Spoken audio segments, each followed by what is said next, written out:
Hey, this is Lon with Single Track Skills. I'm finally at a place that I've been wanting to ride for years. Angel Fire Bike Park in New Mexico. Super excited, just getting my first run down. I'm starting off on a Tech Blue Trail.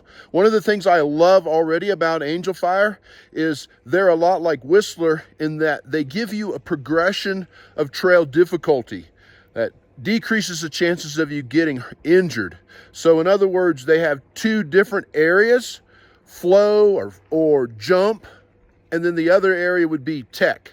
And so under each of those umbrellas, they have a progression of trails starting from the easiest to the hardest. So that way you know that you're jumping in close to your skill level, a little bit below your skill level so you can warm up.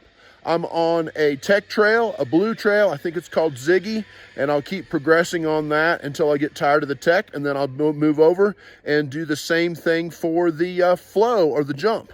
Let's get it done. Just now throwing on the POV.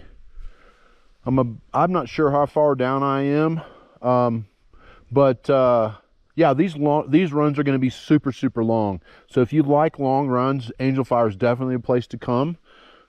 Just a few things that came to my head as I'm going to go ahead and talk while I'm riding. This is my first time down this trail, so I'm certainly not going to be smoking it. But yeah, some of the basics that you already know that I've been reminded of just getting here and starting to ride. Number one, I'm feeling the elevation here. So yeah, I came from Birmingham, Alabama to the top of Angel Fire. I'm not sure how high it is, but I can definitely tell that my oxygen level is not as high as what I'm used to. And so that is another reason to, let me see, I think I can just roll this probably. Oh yeah. It's another reason to start off slow and get your warm up in. You know, they say pre-ride, ride, free ride. Well, when you're coming to a place that has elevation, you're gonna have to do the pre-ride several times before you even start riding, because my body's getting used to the oxygen level and the traction and trails I've never been on. So there's no hurry at all day to ride. And yeah, the blue jump trails are built really nicely here. They're very forgiving. If you come up short, which I've been coming up short on a lot of these because I'm not sure what to expect. Another thing I've noticed right away is let's go over here to the Tech Trail Lazy Susan, see what that's like. Another thing I've noticed right away is my hands are already getting a little fatigued. So it's that reminder of the 38 Special song, hang on loosely, but don't lose control. If you cling too tightly, you're gonna lose control. That's the wrong lyrics, but you get the idea. Other thing too is, you know, a lot of times we don't even think about downhill bikes anymore because our enduro bikes have become so capable. Even our trail bikes have become so capable. And then if you have an e-bike that has a lot of travel, why would you even consider a downhill bike?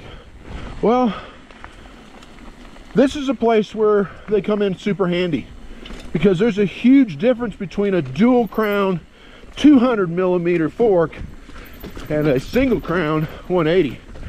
I don't know why there's such a huge difference, but boy, you can tell it when you're on a bike.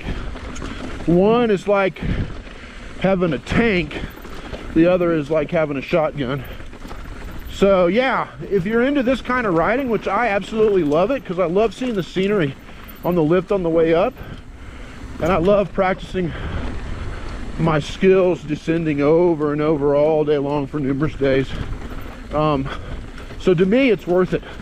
It's worth a downhill bike. I can enjoy it a lot more, and try to take one trip a year where I use it on the ski lift.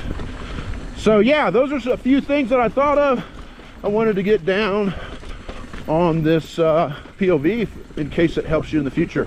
Another little trick I learned from riding Bike Park is make sure even when you stop for lunch or a beer, you lock your bike up. There's one year in Whistler Village where all kinds of bikes were getting stolen. The thieves would park a van not too far from where everyone was parking their bikes for lunch. They'd dress up in downhill gear, and then they would just walk one bike right after another, put it in the van, and steal it. It's a lot of money gone. So ever since that story, I carry a lock and lock it up just for lunch.